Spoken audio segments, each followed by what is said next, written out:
नमस्कार मित्रांनो, तुम्हा सर्वांचं मी पुन्हा एक वेळा स्वागत करतो. मी आशिष दुसाने. मित्रांनो, तुम्ही नेट सेटची तयारी करत आहात आणि तुमचा जो सेकंड पेपर आहे, तुमचा जो एमएचा विषय आहे तो जर समाजशास्त्र असेल, तर अशा वेळेस एक सर्वसाधारण प्रश्न पडतो, तो म्हणजे आपल्या संदर्भ ग्रंथांचा, की अभ्यास कुठं करावा, कसा करावा, क्लास लावावा नाही लावावा. कारण तुम्हाला वाटतं की तुम्ही 5 वर्ष आणि जर 11वी 12वीला जरी तुम्ही समाजशास्त्राचा अभ्यास केलेला असेल, ते 2 पुस्तकं असे मिळून तुमचे एकूण 7 वर्ष होऊन जातात एका सब्जेक्टला. ठीक आहे, 11वी 12वीला एक एकच पुस्तक आहे, मात्र तरी सुद्धा तुम्हाला समाजशास्त्राबद्दल एक थोडीफार बेसिक का असे ना, बेसिक बेसिक संकल्पना, बेसिक बेसिक विचारवंतांचे काही सिद्धांत, भारताची संस्कृती, कल्चर, या गोष्टींबद्दल तुमची थोडी ओळख होऊन जाते. म्हणून मी 7 वर्ष सांगतोय, पण ठीक आहे, 5 वर्षापासून तुम्ही तो अभ्यास करत आलेला आहात. तर एक प्रश्न असा निर्माण होता की सर, क्लास लावणं गरजेचं आहे किंवा नाही. बघा, माझं सरळ मत असं आहे, जर तुमचं MA एखाद्या विषयात झालेलं आहे, तर याचा अर्थ तुम्ही त्या विषयातले मास्टर आहात. तुम्ही इतर लोकांना त्या विषयाबद्दल गाईड करू शकताय. पण अभ्यास हा मरेपर्यंत आपला सुरूच असतो. मरेपर्यंत आपण काही ना काही संशोधन करतो, काही ना काही वाचत असतो, लेखन करतो, ऐकत जातो. तर आपण मरेपर्यंत विद्यार्थीच असतो. मात्र क्लास लावावा किंवा नाही लावावा, तर याचं उत्तर आहे ते म्हणजे तुमची कॅपॅसिटी आणि तुमच्याकडे असलेले वेळ. जर तुमच्याकडे बरा वेळ आहे, बऱ्यापैकी वेळ आहे, तर निश्चितच क्लास लावायची गरज नाही. पण तुमच्याकडे वेळ आहे म्हणून क्लास लावायची गरज नाहीये. पण जर तुमच्याकडून तो अभ्यास पुरेसा होणार नाहीये, त्याचं विश्लेषण, त्याची प्रॅक्टिस हे काही तुमच्याकडनं होणार नाही, तर निश्चितपैकी तुम्ही कुठेही क्लास लावू शकता. मी कुठेही हा शब्द मुद्दामून बोललो. तुम्हाला ज्याचं शिकवणं योग्य वाटेल आणि त्यापुढे जाऊन असं सांगतो की परीक्षा ओरिएंटेड जो शिकवत असेल, तर अशा व्यक्तीकडे तुम्ही निश्चित क्लास लावा, तुमच्याकडे फायदेशीर ते असेल. बघा, एक प्रश्न वारंवार विचारला जातो की सर, पुस्तकं कुठले वापरायची. तर सर्वसाधारण एकदम फ्रेंडली मी तुमच्यासाठी काही बोलणार आहे. तुम्ही आजपर्यंत म्हणजे 11वी 12वी पासून ते 2 समाजशास्त्राची पुस्तकं आणि तुम्ही BAला जे काही तुमच्या कॉलेजेसमधून नोट्स आलेले असतील किंवा जे पुस्तकं तुम्हाला त्या ठिकाणी सांगितलेले असतील, त्याचनंतर MAला तुम्ही ज्या काही नोट्स शिक्षकांनी तुम्हाला दिलेले असतील किंवा तुम्हाला काही सांगितलं असेल की हे पुस्तकं तुम्हाला वाचायचे आहेत, तर ते पुस्तकं खरोखर सफिशियंट आहेत समाजशास्त्र नेट सेटसाठी. काही फार जास्त वाचायची गरज नाही. पण तरी सुद्धा आपण बघतो की समाजशास्त्र जे तुम्ही कॉलेजला शिकलात, तर तेवढंच नाही, तर या ठिकाणी नेट आणि सेटमध्ये तुम्हाला संपूर्ण समाजशास्त्र आहे. की समाजशास्त्रातला आता सपोज काही ठिकाणी तुम्हाला औद्योगिक समाजशास्त्र हा एक सब्जेक्ट आहे, तर फार काही जास्त डीपमध्ये नसेल, बट या ठिकाणी तो तुम्हाला प्रॉपर शिकून घ्यायचा आहे. म्हणजे समाजशास्त्रातला जेवढ्या शाखा आहेत, तर जवळपास त्यांचा सर्वांचा तुम्हाला या ठिकाणी अभ्यास करावा लागतोय. हा, निश्चितच PhD सारखा अभ्यास करायचा नाहीये, पण एखाद्या परीक्षेत विचारलेला सिलेबस किंवा दिलेला सिलेबस, त्याच्या प्रत्येक युनिट, ठीक आहे, सब युनिट्स, त्याच्यातल्या संकल्पना, सिद्धांत याचा तुमचा पुरेपूर अभ्यास असेल, तेव्हा कुठेतरी शक्यता असते की तुम्ही परिपरतो पास होऊ शकता. समाजशास्त्र ही असाच आहे. किंबहुना नेट सेट तुम्ही कुठलाही विषय तुमचा असू द्या, तुम्हाला प्रत्येक युनिट, सब युनिटचा अभ्यास करावा लागणार आहे. मग अशा वेळेस सर की आमच्याकडे नोट्स आहेत पण त्या एक आहे एक नाही आहे, अशा गोष्टी आहेत. तर बेस्ट तुमच्यासाठी मी एक गोष्ट सांगतो, ते म्हणजे YCMचे BAच्या ज्या नोट्स आहेत किंवा ते पुस्तकं जे आहेत, नोट्स मीन्स पुस्तकं, तर YCMचे ते पुस्तकं घ्या, BAचे सर्व वाचून काढा. त्यानंतर प्रदीप आगलावे सरांचे नेट सेट साठी पुस्तक आहे. आता एक एवढं मोठं पुस्तक आहे, हे तुम्ही वाचा. त्यानंतर तुम्हाला जे जे काही विचारवंत दिलेले आहेत, ते विचारवंत तुम्ही इंटरनेटचा वापर करून फक्त त्यांचे नाव टाकायचं. फक्त नाव टाकून होत नाही, तर फक्त त्यात बायोग्राफी येईल. तर नाव टाकायचं. नाव टाकल्यानंतर तुम्हाला त्या विचारवंतांचे कुठले सिद्धांत महत्वाचे आहेत सोशिओलॉजीत, त्याचं योगदान काय, त्याचे कुठले सिद्धांत आहेत, कुठल्या कुठल्या संकल्पना त्याने मांडलेल्या आहेत, तर हे त्या ठिकाणी जर तुम्ही व्यवस्थित कमांड जर दिली, आणि आता तर एआयचा जमाना आहे, तर ते निश्चितच तुमच्याकडे पुरेसं मटेरियल येईल जेवढं तुम्हाला नेट सेट साठी गरजेचं आहे. म्हणजे काय सांगितलं मी, 11वी-12वीचं पुस्तक तुम्हाला बेसिक साठी वाचून घ्यायचं आहे. फार काही जास्त वेळ लागत नाही त्याला, फार लवकर ते होतं, कारण की तुम्ही मास्टर आहात समाजशास्त्रातले. त्यानंतर YCM चे पुस्तक, आणि त्यानंतर प्रदीप आगलावे सरांचे. आता प्रदीप आगलावे सरांचं ते मोठं पुस्तक आहे नेट सेट साठी, ते तर वाचायचंच आहे. परंतु प्रदीप आगलावे सरांनी जे काही विचारवंतांना, म्हणजे भारतीय विचारवंत आणि पाश्चिमात्य समाजशास्त्रीय विचारवंत, तर यांचे जे काही पुस्तकं आहेत, तर हे पुस्तक तुम्ही निश्चित अभ्यासा. त्यानंतर अजून काही रेफरन्स मी तुम्हाला देतो. विचारवंत फार गरजेचं आहे. मी वारंवार माझ्या बोलण्यातून तुम्हाला जाणवत असेल की मी वारंवार विचारवंत याच ठिकाणी काय येतो. एक गोष्ट लक्षात घ्या पुरं, समाजशास्त्राचा पाठीचा कणा म्हणजे विचारवंत आहेत. एक फिलॉसॉफी आहे, त्या फिलॉसॉफीवर हे समाजशास्त्र उभं आहे, आणि प्रत्येकाने आपापले मत, आपापले विचार, आपल्या कल्पना, आपापले सिद्धांत मांडले. त्याचं त्यांनी सविस्तर असं विश्लेषण केलं. ते आपल्याला अभ्यासून त्याचं निरीक्षण करायचं आहे, आणि आपल्या भाषेत विश्लेषण करून पुन्हा त्याचं निरीक्षण करून आपल्याला ते परिपरमध्ये कामी येतं. मग अशा वेळेस जे काही तुम्हाला, बघा मी काय नाव सांगतोय, कार्ल मार्क्स, त्यानंतर दरखाईम, त्यानंतर हर्बर्ट पेन्सर, त्यानंतर वेबर, हे जे काही महत्वाचे विचारवंत आहेत, हे तुम्हाला फार जास्त अभ्यासावे लागतात.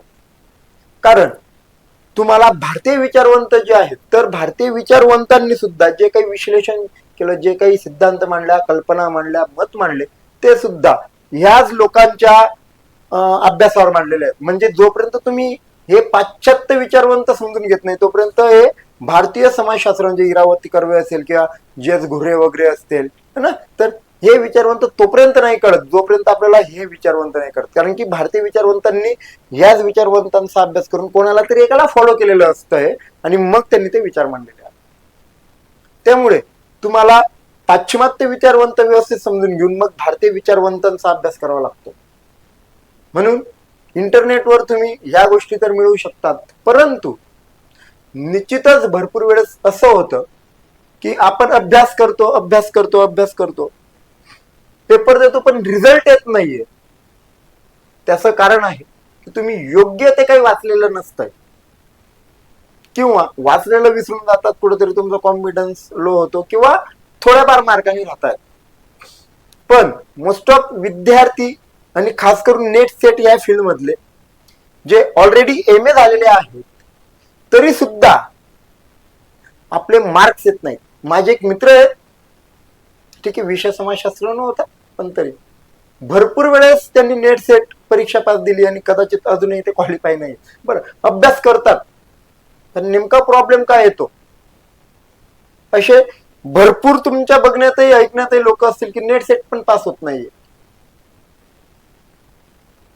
काही साहित्य ज्यांनी घेतलेले असतील, हिंदी, इंग्रजी किंवा मराठी, तर साहित्य अर्थात लिटरेचर मध्ये तर विद्यार्थ्यांचे फार हाल होतात.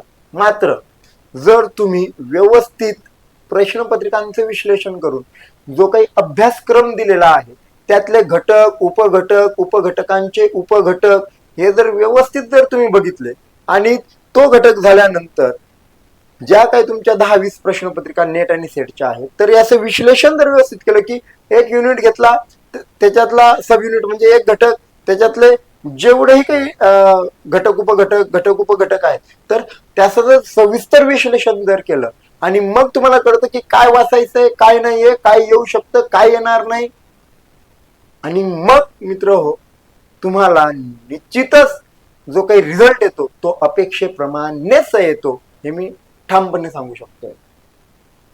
कारण एक लक्षात घ्या, तुम्हाला प्राध्यापक व्हायचंय म्हणजे जसा एखादा डॉक्टर असतो,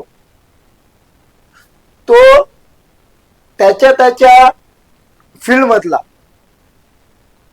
सर्व काही म्हणजे आपण एक्सपर्ट ज्याला म्हणतो की त्याच्यातलं काही विचारा, मेंदूच्या डॉक्टरला काही विचारा, तो सहज सांगू शकतो.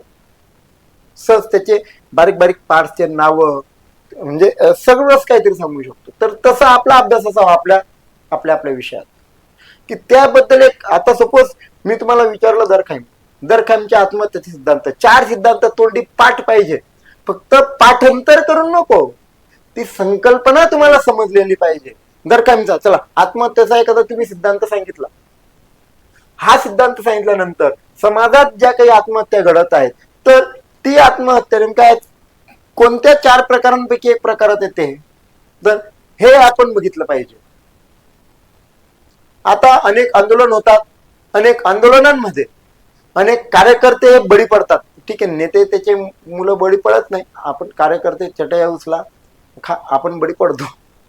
पण तो त्या ठिकाणी हुतात्मा होतो, आपला प्राण देतो. अशा वेळेस ती सुद्धा एक आत्महत्याच म्हटली जाते.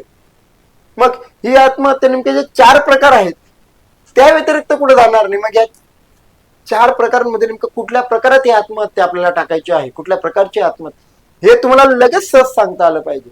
तुमच्या एखाद्या मित्राने विचारलं की वर्ग संघर्ष म्हणजे नेमकं काय, त्याने विचारल्यावर तुम्ही त्याला त्याच्यातल्या बारीक बारीक बारीक बारीक गोष्टी सहज समजावून सांगता आल्या पाहिजे. दुसरी गोष्ट अशी आहे की त्याला ते कळालंही पाहिजे.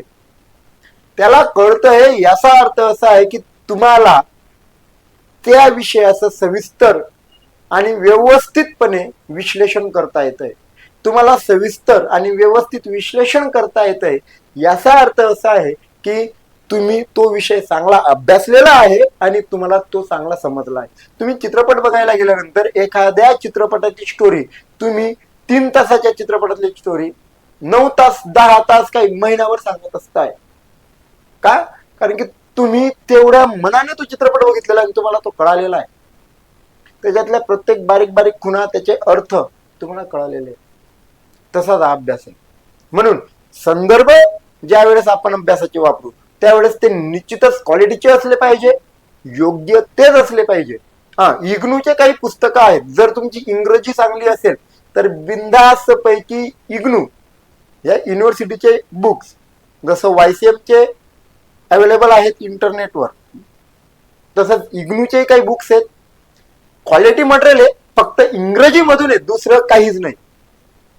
जर इंग्रजी तुमची चांगली असेल तर निश्चितच मी सांगतो इग्नूचे बुक्स वाचा.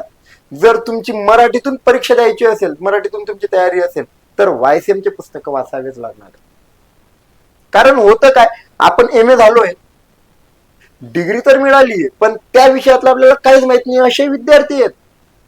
बरं मग नेट सेट द्यायची नाही का, हळूहळू जाग येते. आता ग्रामीण भागातले विद्यार्थी आहे, मी अगोदर सांगतो की त्यांनी MAचा पेपर लिहिला समाजशास्त्राचा आणि एखाद्या दिल्लीतला DUतला विद्यार्थी त्याचा पेपर बघा, याचा पेपर 8वी 9वी 10वीतल्या पुस्तक लेखनासारखा असेल. याचा पेपर जणू काही एखाद्या वर्तमानपत्रातलं जणू काही एखादा आर्टिकल आहे की काय अशी भाषा असते. हाय MA समाजशास्त्रातले, हाय MA समाजशास्त्रातलं, पण तरीही काठिण्य पातळी आहे, अभ्यासाची लेवल आहे. त्याला ते वातावरण तसं मिळालंय, याला नाही वातावरण मिळालं. त्यामुळे भरपूर वेळेस तो विषय आपल्याला कळालेलाच नसतोय. म्हणून आपण जे काही पुस्तकं वाचू तर ते बेसिक पासून आणि बेसिक संकल्पना, बेसिक सिद्धांत, बारीक बारीक गोष्टी तुम्हाला त्यातला जोपर्यंत पूर्णपणे कळत नाहीत तोपर्यंत मी गॅरंटीने देतो तुम्हाला त्या विषयात चांगले मार्क्स येणार नाही. म्हणून YCMचे पुस्तकं 11वी 12वीचे पुस्तकं पटकन वाचूनच काढा. 11वीचं आणि 12वीचं दोन्ही, 2 पुस्तकं, एक 11वीचं एक 12वीचं, असे 2 पुस्तकं वाचा. त्यानंतर YCMचे बुक्स वाचा, त्यानंतर YCMचे BAचे बुक्स, त्यानंतर प्रदीप आगलावे सरांचे बुक तुम्ही वाचू शकताय. त्यानंतर इंटरनेटचा उपयोग घ्या. ज्या मी काही गोष्टी सांगितल्या त्या जर तुम्हाला पटत असतील तर चॅनलला सबस्क्राईब करा, व्हिडिओला लाईक करा.